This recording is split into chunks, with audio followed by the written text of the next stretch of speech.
Hello, Studio 15 online. How are you doing? We are in our last week. That's right, it's the last Sunday of April. Man, time flies. And we're talking all about reconnecting, building those bridges with people so we can have peace. And peace is such a cool story. And remember, last week we talked about how you can actually walk away in order to create peace. Well, we're going to talk about something a little bit different with a crazy, crazy story about David and Nabal. So I want you to pay close attention, but before we get there, you know what time it is. Get on up. It's time to worship.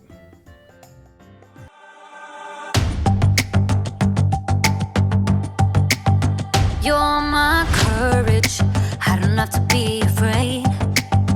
You're my fortress, no matter what comes my way. You're my treasure forever, yes, we'll be together always. Even when the days get harder, I know you'll rescue me. Even when the sky is darker, I know you'll bring me peace.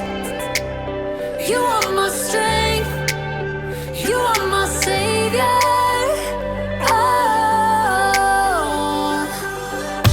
Even when the road gets longer, I know you'll be with me. Even when the waves crash harder, your face is all I see.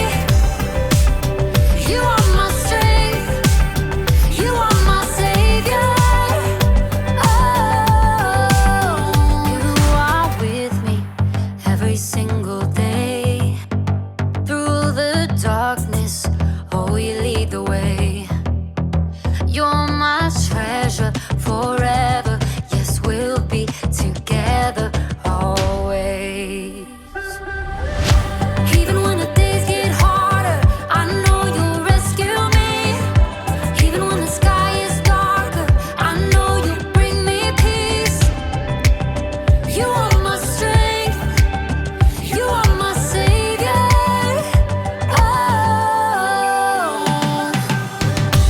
Even when the road gets longer, I know you'll be with me. Even when the waves crash harder, your face is all I see. You are my strength, you are my savior.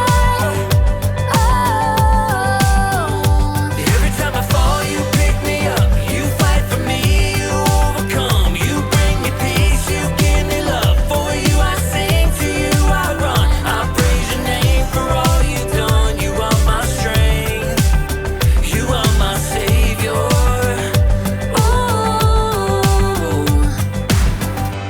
Even when the days get harder, I know you'll rescue me.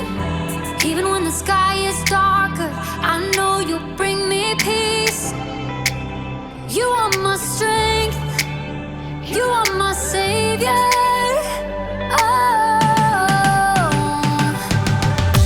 Even when the road gets longer, I know you'll be with me. Even when the waves crash harder, your face is all I see. You are my strength, you are my savior.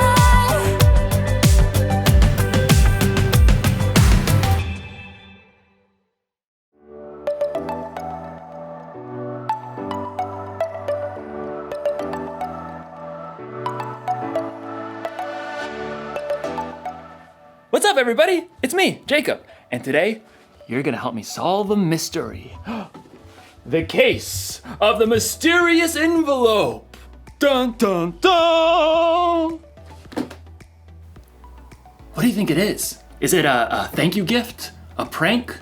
A peace offering? Actually, peace is what we're talking about today. Peace is proving you care more about each other than winning an argument. But that doesn't get me any closer to finding out what's inside this package. I feel like I should be wearing gloves for this. Yeah.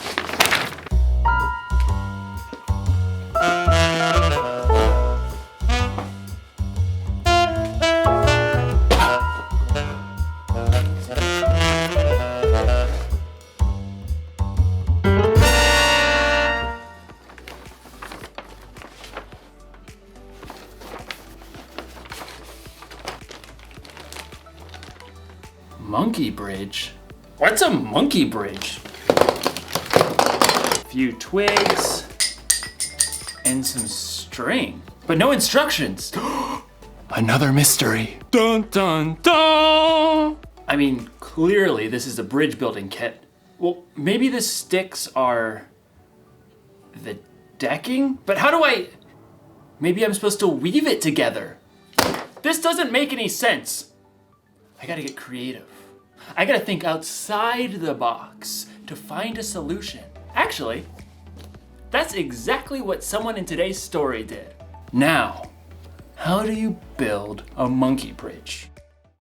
The Bible. It's 66 books of history, stories, letters, and poetry that fit together to form God's one big story. The epic adventure of how He created us and loves us so much that He made a way to rescue us.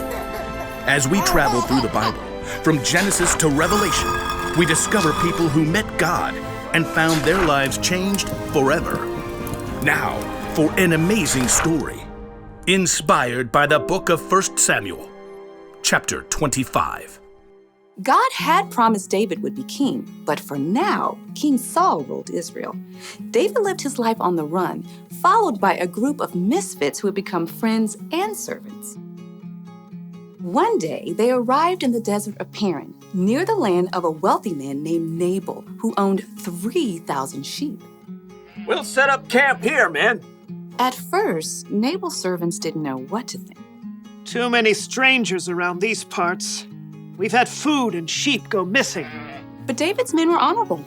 They didn't try to steal from the shepherds. In fact, David protected Nabal's shepherds from any harm. Stay as long as you like, my friend. About time for sheep shearing, isn't it? Oh, yes. Nabal will hold a grand feast when it's all over. Your men have helped us, so they should share in the celebration. David called for 10 of his men and gave them a message to send to Nabal. On it. David's messengers hurried up the mountain to Nabal's estate and were brought to stand before him. Well, what do you want? Nabal sneered down at the men while he continued to chew on a fine leg of mutton. David says, may you live long, may things go well with you. Continue. He says, I hear that you are clipping the wool off your sheep. When your shepherds were with us, we treated them well and protected them. Now please be kind to my men. Please give us any food you can find for us. Nabal leapt from his seat and hurled the mutton bone across the room. Who is this David? Probably a runaway servant. Why should I give bread and meat to a nobody and his men who come from who knows where? David's men returned to camp and delivered the news. Oh, no, he didn't. Oh, yes, he did. Men, put on your swords. We'll make Nabal wish he hadn't. At no time at all, David and 400 of his men were marching up the mountain to confront Nabal. It seemed there was no stopping a battle. But Nabal's wife, Abigail, was far wiser than her husband. A servant told her what he had done. David sent messengers asking for food, but Nabal shouted and was rude to them. Go on. The whole time we were near them, David's men were good to us. They were like a wall, keeping us safe. You've got to do something now, or terrible trouble will come. There's no time to waste. Abigail quickly directed her servants to gather supplies and put them on donkeys. 200 loaves of bread. Check. 5 sheep. Check. 1 bushel of cooked grain. Check. 100 cakes of raisins and 200 cakes of figs. Check. And check. Well, you go on ahead. I'll follow. The donkeys, loaded with good food, started down the mountain. Abigail got on her donkey and followed. From the valley, David and his men were approaching. Everything we've done has been worthless. I watched over this fellow's property, but he's paid me back evil for good. We'll wipe him out.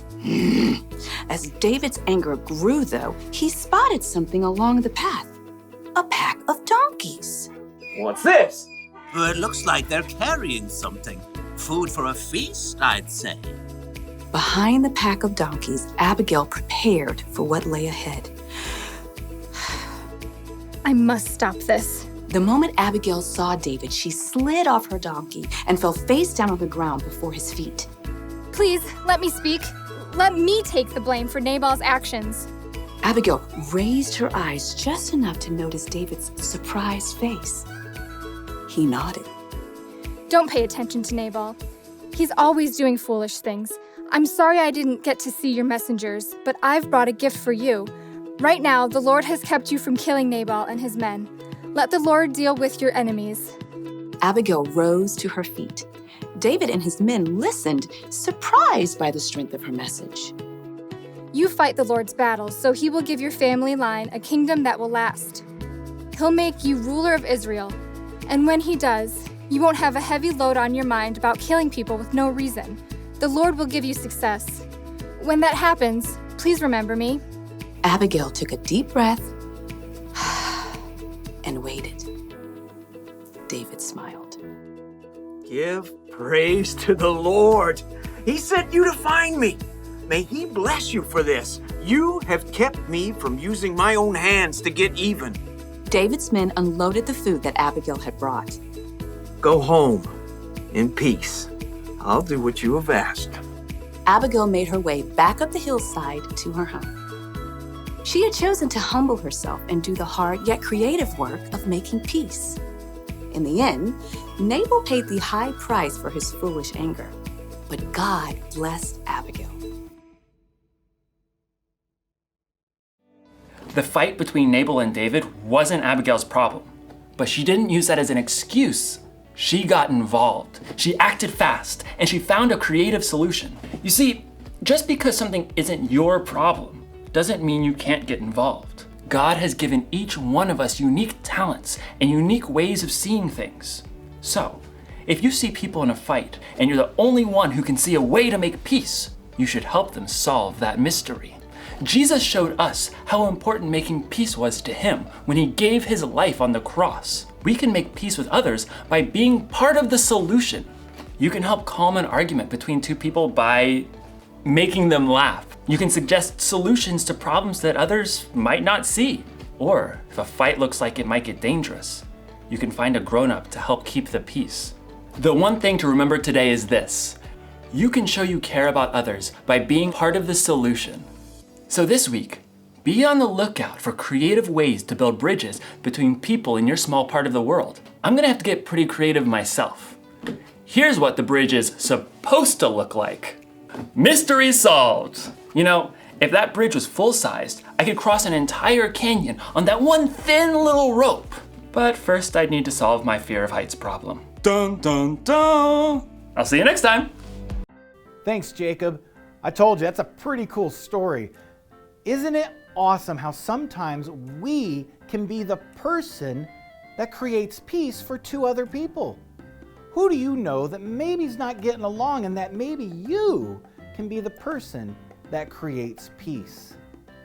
Well, I hope to see you next week. I hope that you can show up here during second service at the Studio 15 DHPC. It's awesome. You want to be here, and you can even bring a friend. And remember, if you like these videos, like them. If you don't like them, like them. Subscribe, hit the bell, and we will see you next week. Bye-bye.